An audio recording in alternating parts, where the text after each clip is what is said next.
Assalamualaikum warahmatullahi wabarakatuh. Baiklah teman-teman, ini adalah materi yang kedua, yaitu tahap perkembangan kognitif dan gangguan yang terjadi pada anak usia dini.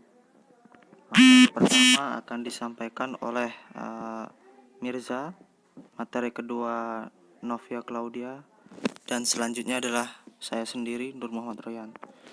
Assalamualaikum warahmatullahi wabarakatuh. Nama saya Mirza. Saya akan menjelaskan mengenai perkembangan kognitif yang terjadi pada anak usia dini. Perkembangan kognitif merupakan aspek perkembangan yang muncul dan berkembang dengan sangat pesat sekali ketika masa usia dini, karena potensi kognitif yang terbentuk pada 4 tahun pertama kehidupannya. Usia dini biasa juga disebut dengan periode Golden Age, karena kognitif anak berkembang dan bertumbuh dengan cepat sekali. Perkembangan emosional, intelektual, bahasa maupun budi pekertinya itu juga berkembang sangat pesat. Kognitif berarti mengetahui. Dengan kata lain, memahami sebuah informasi yang diperoleh dari hasil belajar atau dari hasil pengalaman. Perkembangan kognitif adalah kemampuan berpikir manusia, termasuk di dalamnya perhatian, kemudian daya ingat, penalaran, imajinasi, kreativitas, dan juga bahasa. Perkembangan kognitif menggambarkan bagaimana pikiran anak berkembang dan berfungsi sehingga anak dapat berpikir. Perkembangan kognitif anak usia dini memiliki potensi yang sangat baik pada 4 tahun pertama pertumbuhannya. Hal ini disebabkan karena anak mulai belajar hal-hal baru pada masa ini. Perkembangan kecerdasan pada anak usia 0-4 tahun berkembang hingga 50%, dan 4-8 tahun berkembang hingga 30%. Itu artinya anak usia 0-8 tahun perkembangannya sudah mencapai 80%, dan sisanya 20% perkembangan pada anak usia dini dan sisanya 20% perkembangan kognitif pada anak itu tumbuh pada umur di atas 8 tahun. Untuk itu, kita tidak boleh meremehkan dan harus selalu memberikan stimulus-stimulus yang baik pada anak usia dini. Kemudian, biasa berpendapat bahwa perkembangan kognitif itu melalui 4 tahap sebagai berikut. Yang pertama, tahap sensorik motor atau di usia 0-2 tahun.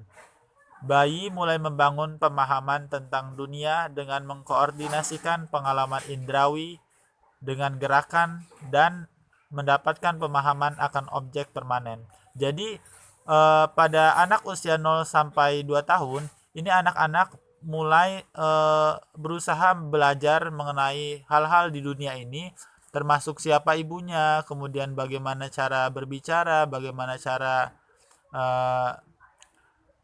cara berjalan dan lain sebagainya, itu melalui indrawi mereka gitu. Kemudian tahap kedua adalah tahap praoperasional di usia 2-7 tahun. Anak memahami realitas di lingkungan dengan menggunakan fungsi simbolik atau tanda-tanda dan pemikiran intuitif. Kemudian di tahap ketiga ada tahap operasional konkret di usia 7-12 tahun. Anak mulai cukup matang untuk menggunakan pemikiran logika atau operasi, tetapi hanya untuk objek fisik saja. Dalam tahap ini, anak telah hilang kecenderungannya terhadap animisme dan artificialisme. Kemudian di tahap terakhir menurut Piaget adalah di tahap operasional formal atau usia 12 tahun ke atas. Pada tahap ini, anak sudah dapat menggunakan operasi-operasi konkretnya untuk membentuk operasi yang lebih kompleks. Ciri pokok perkembangan ini adalah hipotesis, abstrak, deduktif, dan induktif, serta logika dan probabilitas. Sekian, terima kasih. Kemudian untuk anak usia dini itu sebetulnya hanya berada pada dua tahap, yaitu tahap sensori motorik dan tahap operasional. Karena kan anak usia dini itu sebetulnya dari umur 0 sampai 6 atau 7 tahun. Sekian, terima kasih. Akan dilanjutkan oleh teman saya. Wabillahi taufiq wal hidayah. Wassalamualaikum warahmatullahi wabarakatuh. Perkembangan seorang anak terjadi dikarenakan adanya faktor-faktor yang mempengaruhinya. Faktor yang mempengaruhi perkembangan seorang anak sangat banyak ragamnya, baik dari yang sifatnya internal maupun eksternal. Artinya, ada faktor dari dalam diri sang anak, misalnya faktor keturunan, dan ada juga faktor dari luar diri, misalnya faktor lingkungan. Selanjutnya yaitu gangguan kognitif pada anak usia dini. Yang pertama itu ada cognitive delay, jenis gangguan kognitif pada anak keterlambatan perkembangan. Secara normal, proses perkembangan berlangsung secara berkelanjutan dan bertahap dari satu tahap ke tahap lainnya, meskipun kecepatan perkembangan ini bervariasi dan berbeda di masing-masing anak. Proses perkembangan kognitif ini telah dirancang secara genetika, sedangkan sebab lingkungan mengambil pengaruh yang sedikit. Jenis-jenis gangguan kognitif pada anak keterlambatan perkembangan itu ada 4. Yang pertama yaitu jenis gangguan kognitif pada anak tentang kebiasaan. Jenis gangguan kognitif pada anak tentang kebiasaan mungkin menjadi suatu usaha untuk dilakukan dalam rangka untuk mengalahkan atau meredam stres yang menyerapnya. Seperti contohnya menggigit kuku, memukul dirinya sendiri, dan membenturkan kepala ke tembok. Dan juga anak yang menghisap jempol mungkin bagian dari pertumbuhannya. Namun, jika kebiasaan ini terbawa hingga anak berusia 8 tahun ke atas, maka hal ini wajib diwaspadai. Yang kedua, yaitu jenis gangguan kognitif pada anak dalam psikologis. Jenis gangguan ini biasanya meliputi perubahan emosi, perilaku, kinerja mental, dan fungsi fisiknya. Biasanya ini dapat dilatar belakangi oleh sebab-sebab, contohnya pola pengasuhan yang diberikan ayah dan ibu, masalah keluarga, atau perpisahan yang menjadikan anak tidak mampu menahan beban tersebut dan tidak mampu menyalurkan dengan baik. Yang ketiga yaitu jenis gangguan kognitif pada tidur. Jenis gangguan kognitif pada anak sewaktu tidur tidak dapat dianggap sebagai hal yang sepele, sebab hal ini akan berdampak pada tahap pertumbuhan yang memiliki efek merugikan pada keterampilan kognitif anak. Yang terakhir yaitu jenis gangguan kognitif pada anak tentang kecemasan. Saat anak seringkali terlihat cemas dan bahkan kecemasan ini sampai merugikan anak. Contohnya menjadikan anak tidak bisa tidur, ketakutan terhadap individu lain, maka hal ini harus diwaspadai. Assalamualaikum warahmatullahi wabarakatuh. Di sini saya akan menyampaikan materi yang selanjutnya, yaitu autisme. Autisme dapat menjadi salah satu faktor penyebab terjadinya gangguan bicara. Autisme adalah gangguan perkembangan pervasif, yang mana gangguan ini ditandai dengan adanya gangguan dan keterlambatan dalam bidang kognitif, bahasa, perilaku, komunikasi, dan interaksional sosial. Yang selanjutnya adalah disfasia. Untuk disfasia ini adalah salah satu bentuk gangguan bahasa yang ditandai dengan kegagalan anak dalam mencapai tahapan perkembangannya sesuai dengan perkembangan bahasa anak normal seusianya. Disfasia di sini dibagi menjadi dua. Yang pertama disfasia reseptif dan disfasia ekspresif.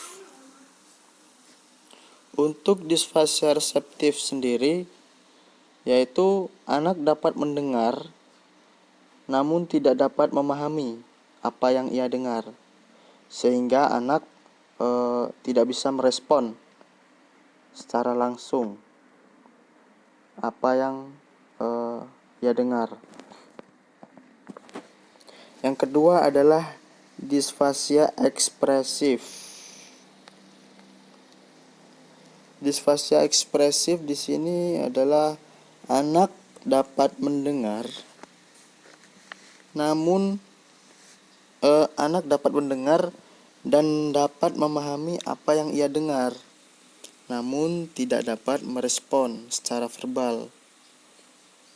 Karena disfasia ekspresif ini anak sulit untuk menyampaikan kata per kata, sehingga tidak dapat merespon secara verbal. Yang selanjutnya adalah afasia. Afasia adalah salah satu jenis kelainan bahasa yang disebabkan adanya kerusakan pada pusat bahasa, korteks cerebri. Nah, anak akan mengalami kesulitan dalam berekspresi, berpikir, sulit memahami sesuatu, serta saat berkomunikasi pun si anak yang mengalami afasia ini tidak bisa merespon dengan baik. Penyakit ini berkembang secara bertahap dan memungkinkan pengidapnya ini menjadi bisu. Yang selanjutnya adalah cedal. Wajar bagi anak balita atau anak masih sekolah ya, anak-anak itu cedal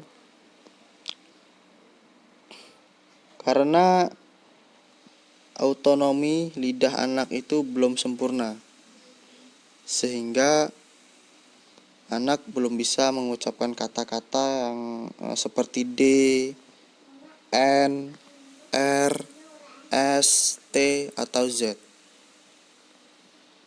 Sekian materi dari saya. Saya ucapkan terima kasih.